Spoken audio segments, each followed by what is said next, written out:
आपका नाम क्या है भाई? सर मेरा नाम अमित मौर्य है। ये जो कागज है अपना उठा के दिखाओ इन लोगों को। इसमें क्या लिखा है? अच्छी तरह पढ़ो इसको। इसमें क्या लिखा है आपने बताओ, बताओ। ओबीसी एससी शिक्षकों को नियुक्ति दो। सर हम 2 साल से इको गार्डन में लगातार थे। नहीं, तुम 2 साल से चक्कर काट रहे हो। ठीक है, खड़े हो, खड़े हो। मौर्य जी, ये आपने पोस्टर पकड़ रखा है, ये कागज की कोई जरूरत नहीं, इसको हटाओ। ये आपने कोई जरूरत नहीं इसकी। देखिए, ये आपने पोस्टर पकड़ा हुआ है, इस पे ये शब्द ओबीसी और एससी लिखा है। इसका क्या मतलब है? ओबीसी शब्द का मतलब बताओ मुझे। सर जो पिछड़े वर्ग से आते हैं उन्हीं को ओबीसी कहते हैं। हम लोग ओबीसी एससी जो है पिछड़े समाज से हैं। हम लोगों का जो है सबसे पहले भाई माइक इस्तेमाल करना सीखो। इसको यहां पकड़ो, फिर बोलो। सर थोड़ा घबरा रहे हैं सर। घबराना नहीं है तुझे, तू बब्बर शेर है। घबराना नहीं है, घबराना नहीं है, घबराना नहीं है तुझे। अब मुझे बताओ ओबीसी क्या है?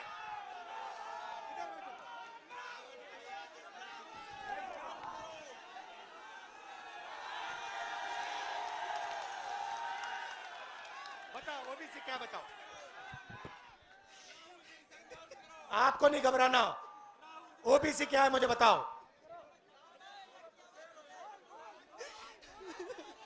हम थक चुके हैं बहुत। बोलो बोलो बोलो। ओबीसी क्या है मुझे, ओबीसी क्या है मुझे बताओ।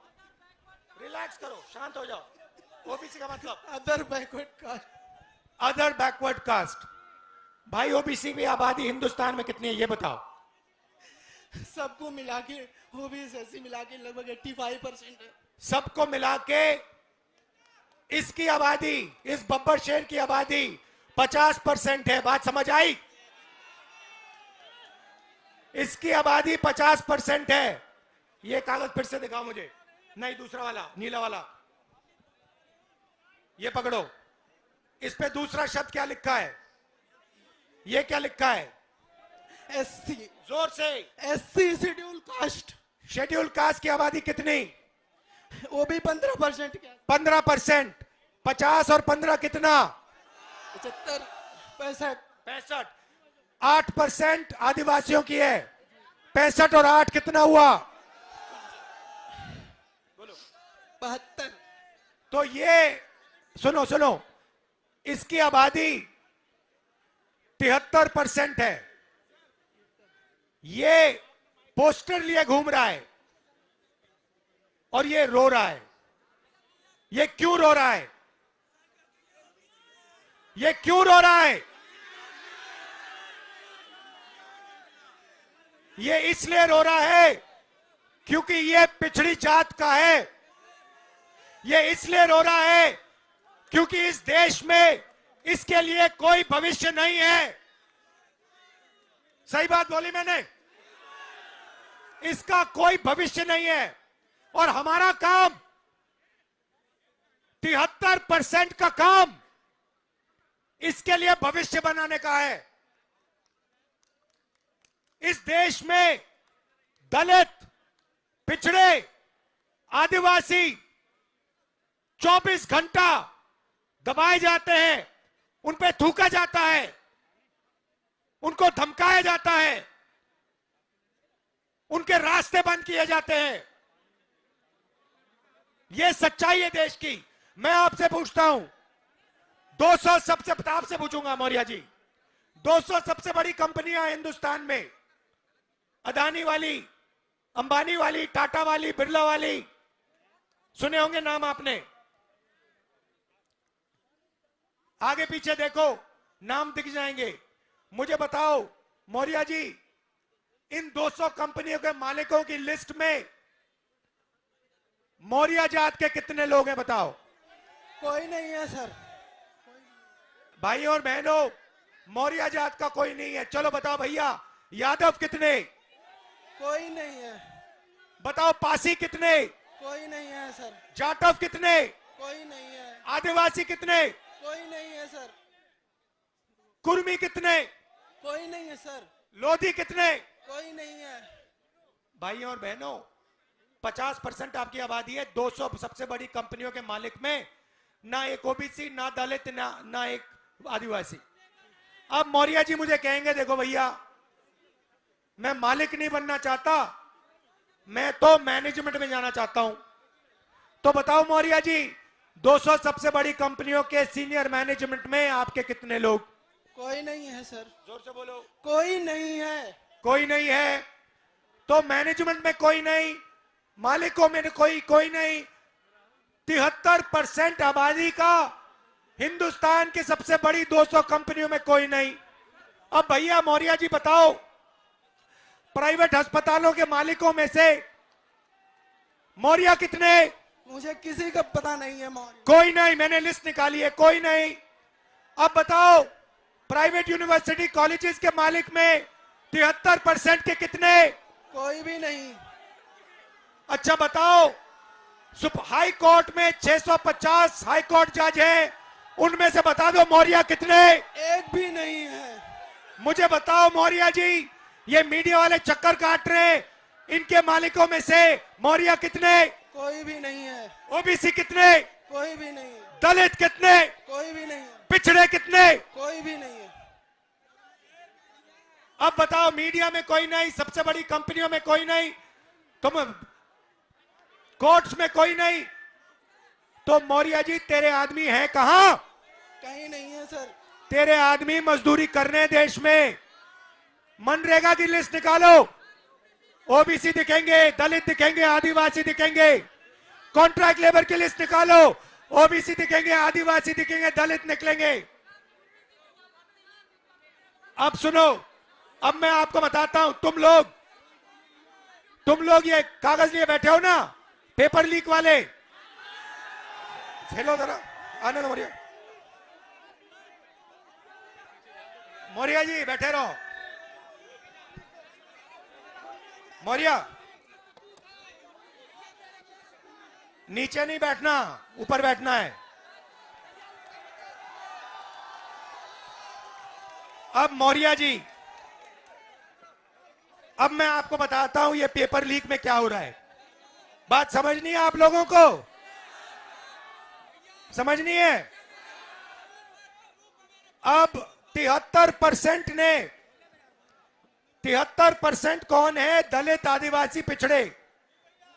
उसमें 15% आप माइनॉरिटी जोड़ दो, ठीक है? सिख, मुस्लिम, ईसाई, ये सब जोड़ दो, और 4-5% गरीब जनरल कास्ट के जोड़ दो, ठीक है? तकरीबन हिंदुस्तान की 90% आबादी। अब ये क्या करते हैं, इनको सबसे पहले एक झूठ बताया जाता है। छोटे छोटे बच्चे पैदा होते हैं, इतने बड़े, उनको कहा जाता है बेटा तू अगर पढ़ाई करेगा, आजा बेटा तू अगर पढ़ाई करेगा, आईएएस में, आईपीएस में, रेलवे में, इधर उधर नौकरी मिलेगी। ठहर जाओ ठहर जाओ ठहर जाओ ठहर जाओ, सुनो। उसको कहा जाता है, इतने बड़े बच्चे को कहा जाता है बेटा तू पढ़ ले, तेरे बाप के जेब में से 5-6 लाख रुपए निकालकर प्राइवेट कॉलेज में डाल दे, प्राइवेट यूनिवर्सिटी में डाल दे, कोचिंग सेंटर में डाल दे, और फिर तुझे आईएएस, आईपीएस, वो देखो बीजेपी वाले झंडा उठाएं, हेलो हेलो,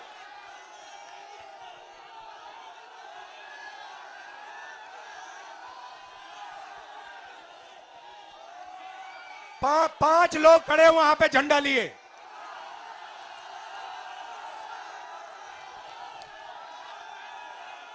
वो देखो झंडा भी डाउन कर दिया। तो उनको कहा जाता है बेटा बड़े होके आईएएस में जाओगे, पुलिस में जाओगे, इधर उधर जाओगे।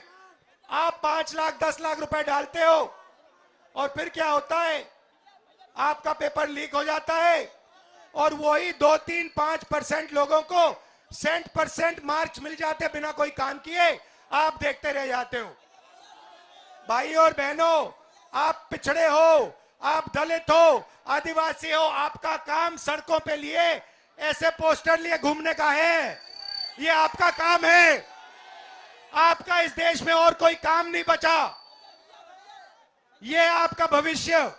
मैं वाराणसी गया, वाराणसी में देखा मैंने, रात को बाजा बज रहा है, ठहर जा, बाजा बज रहा है, वहां पे शराब पिए सड़क पे लेटते हुए बाजा बज रहा है।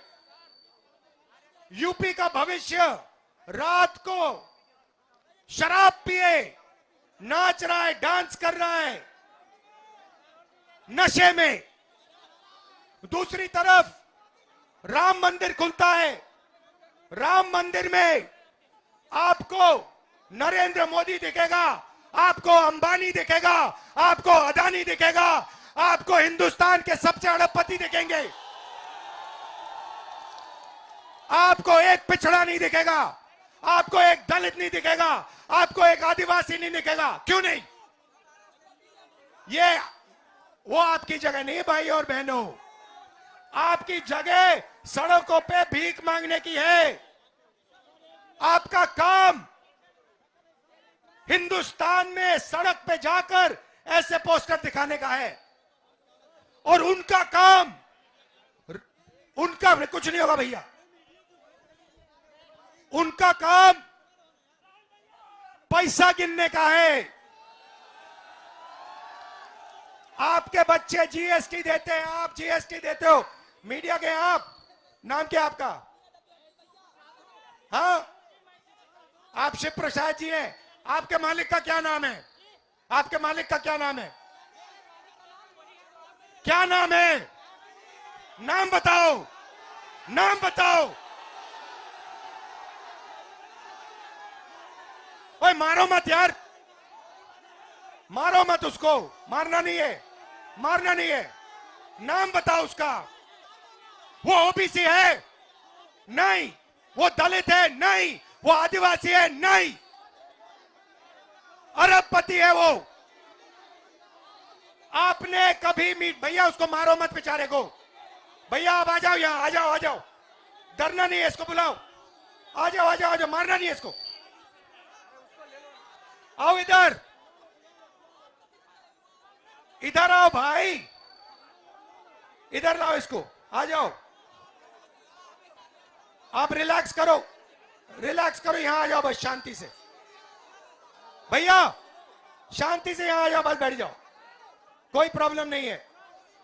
इनके जो मालिक हैं, अरबपति हैं, ये किसानों की कभी बात, बैठो बैठो, ये किसानों की कभी बात नहीं करेंगे, ये दलितों की, पिछड़ों की कभी बात नहीं करेंगे, ये अपने अखबार में ऐसा कभी नहीं दिखाएंगे। ये हिंदुस्तान का भविष्य है, ये है, इसको देखो अच्छी तरह। पेपर लीक, बेरोजगारी, महंगाई, ये आपका भविष्य है। और दूसरी तरफ 24 घंटा आपका ध्यान इधर उधर करते रहते हैं, इधर देखो, उधर देखो। भाई और बहनों, आपकी 73% आबादी है। क्रांतिकारी कदम लेना है आपको। मैं बता देता हूं क्या है। जाति जनगणना, सबसे पहले आपको पता लगाना है आपकी आबादी कितनी। उसके बाद इस देश का जो धन है किसके हाथों में, वो आपको पता लगाना है। आपको सुबह उठना है, कहना है भारत माता का कितना धन मेरे जेब में आया।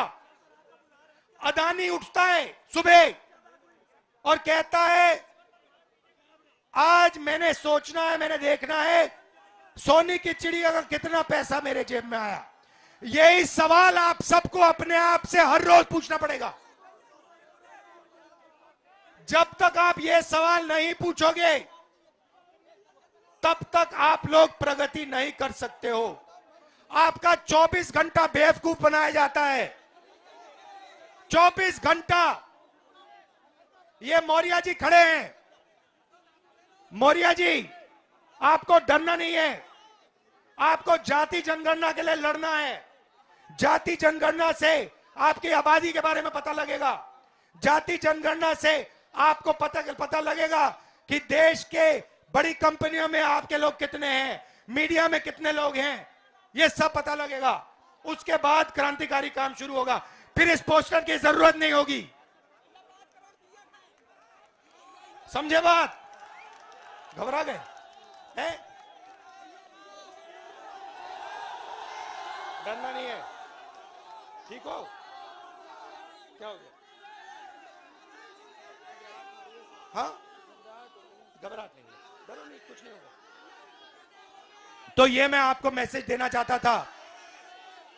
आप राम मंदिर की बात होती है, 24 घंटा राम मंदिर की बात होती है, वहां पे आपने किसान को देखा, आदिवासी राष्ट्रपति को देखा, दलित को देखा, अंबानी को देखा, अदानी को देखा, अमिताभ बच्चन को देखा, शाहरुख खान को देखा? ये हैं 2-3% जो देश को चलाते हैं। आप लोगों को जो आपका हक है वो लेना है। 73% को खड़े होके अपना हक लेना है, और हक लेने का पहला कदम जाति जनगणना है, भूलो मत। आप सबका दिल से धन्यवाद। न्याय यात्रा में हमने शब्द न्याय इसलिए जोड़ा है, आपके खिलाफ अन्याय, नहीं जाना कहीं, आपके खिलाफ अन्याय हो रहा है। आपको हर रोज आपकी बेइज्जती की जा रही है। यह आपके बच्चों का भविष्य नहीं हो सकता, यह मैं मानने को तैयार नहीं हूं। धन्यवाद, जय हिंद।